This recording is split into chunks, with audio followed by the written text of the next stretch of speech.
When Benjamin Franklin exited the Constitutional Convention, he was asked by a woman, "Sir, what have you given us?" His immediate response was, "A republic, ma'am, if you can keep it." Yet most Americans today have been persuaded that our nation's governmental system is a democracy and not a republic. The difference between these two is essential in understanding Americanism and the American system. Before we discuss political systems, however, it's helpful to address the confusion that has been spread about the political spectrum. Many have been led to believe that the political spectrum places groups such as communists on the far left, fascists or dictators on the far right, and political moderates or centrists in the middle. However, a more accurate political spectrum will show government having zero power on the far right to having 100% power on the far left. At the extreme right, there is no government. The extreme left features total government under such labels as communism, socialism, Nazism, fascism, princes, potentates, dictators, kings, any form of total government. Those who claim that Nazis and fascists are right-wing never define their terms. This amounts to spreading confusion. Toward the middle of the political spectrum can be found the type of government limited to its proper role of protecting the rights of the people. That's where the Constitution of the United States is. Those who advocate such a form of government are really constitutional moderates. So let's analyze the basic forms of government. They are monarchy or dictatorship ruled by one, oligarchy ruled by a few, democracy ruled by a majority, republic ruled by law, and anarchy, which is ruled by no one. In discussing these five, we'll see that they can be narrowed down to even fewer. Looking first at monarchy or dictatorship, this form of government doesn't really exist in the practical sense. It's always a group that puts one of its members up front. A king has his council of nobles or earls, and every dictator has his bureaucrats or commissars, the men behind the scenes. This isn't ruled by one, even though one person may be the visible leader. It's ruled by a group. So let's eliminate monarchy, dictatorship, because it never truly exists. Oligarchy, which is ruled by a group, is the most common form of government in all history. And it is the most common form of government today.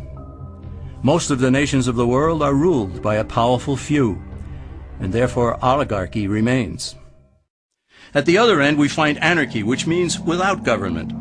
Some people have looked over history and found that many of its worst crimes were committed by governments, so they decided that having no government might be a good idea. But this is a mistake, because as the ancient Greeks stated, without law there can be no freedom.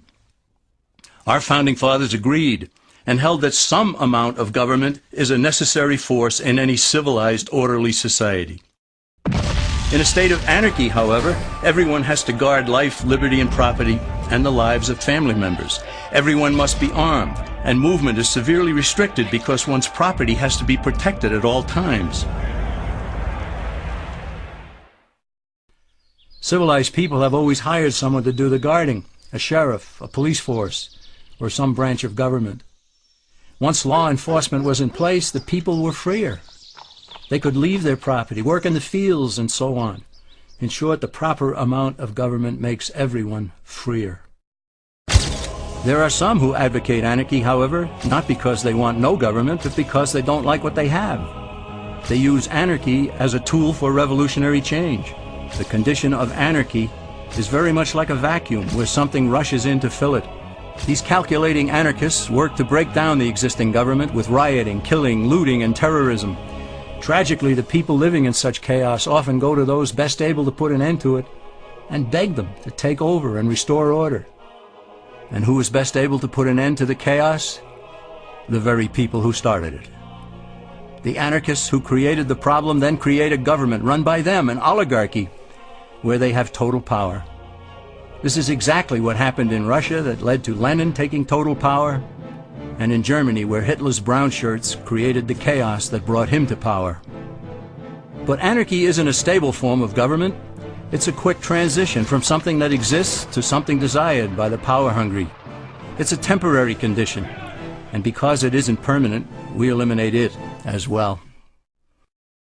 The word democracy comes from two Greek words, demos, meaning people, and kratein, meaning to rule. Democracy, therefore, means the rule of the people, majority rule. This, of course, sounds good, but suppose the majority decides to take away one's home, or business, or children. Obviously, there has to be a limit. The flaw in democracy is that the majority isn't restrained. If more than half the people can be persuaded to want something in a democracy, they rule. What about republic? Well, that comes from the Latin, res meaning thing, and publica meaning public. It means the public thing, the law. A true republic is one where the government is limited by law, leaving the people alone. America's founders had a clean slate to write on. They could have set up an oligarchy. In fact, there were some who wanted George Washington to be their king. But the founding fathers knew history, and they chose to give us the rule of law in a republic, not the rule of a majority in a democracy. Why? Let's demonstrate the difference in the setting of the Old West. Consider a lynch mob in a democracy. 35 horseback riders chase one lone gunman. They catch him, and they vote 35-1 to hang him. Democracy has triumphed, and there's one less gunman to contend with. Now consider the same scenario in a republic. The 35 horseback riders catch the gunman and vote 35-1 to hang him, but the sheriff arrives, and he says, "You can't kill him. He's got his right to a fair trial." So they take the gunman back to town. A jury of his peers is selected, and they hear the evidence and the defense, and they decide if he shall hang. Does the jury even decide by majority rule? No, it has to be unanimous or he goes free. The rights of the government aren't subject to majority rule but to the law. This is the essence of a republic. Many Americans would be surprised to learn that the word democracy does not appear in the Declaration of Independence or the U.S. Constitution, nor does it appear in any of the constitutions of the 50 states. The founders did everything they could to keep us from having a democracy. James Madison, rightly known as the father of the Constitution, wrote in essay number 10 of the Federalist Papers, "Democracies have ever been spectacles of turbulence and contention, have ever been found incompatible with personal security or the rights of property, and have in general been as short in their lives as they have been violent in their deaths." Alexander Hamilton agreed, and he stated, "We are a republican government. Real liberty is never found in despotism or in the extremes of democracy." Samuel Adams, a signer of the Declaration of Independence, stated, "Democracy never lasts long. It soon wastes, exhausts, and murders itself." The founders had good reason to look upon democracy with contempt, because they knew that the democracies in the early Greek city-states produced some of the wildest excesses of government imaginable. In every case, they ended up with mob rule, then anarchy, and finally tyranny under an oligarchy. During that period in Greece, there was a man named Solon, who urged creation of a fixed body of law not subject to majority whims. But where the Greeks never adopted Solon's wise counsel, the Romans did. Based on what they knew of Solon's laws, they created the 12 tables of the Roman law, and in effect built a republic that limited government power and left the people alone. Since government was limited, the people were free to produce, with the understanding that they could keep the fruits of their labor. In time, Rome became wealthy and the envy of the world.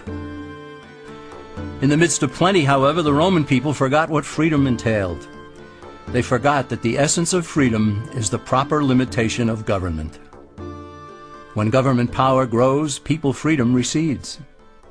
Once the Romans dropped their guard, power-seeking politicians began to exceed the powers granted them in the Roman Constitution. Some learned that they could elect politicians who would use government power to take property from some and give it to others. Agriculture subsidies were introduced, followed by housing and welfare programs. Inevitably, taxes rose and controls over the private sector were imposed. Soon, a number of Rome's producers could no longer make ends meet, and they went on the dole.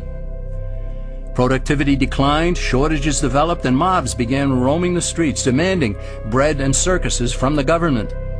Many were induced to trade freedom for security.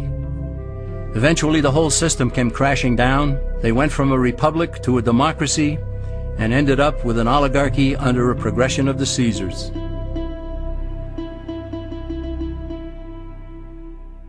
Thus, democracy itself is not a stable form of government. Instead, it is the gradual transition from limited government to the unlimited rule of an oligarchy. Knowing this, we as Americans are ultimately left with only two choices. We can keep our republic, as Franklin put it, or we will inevitably end up with an oligarchy, a tyranny of the elite.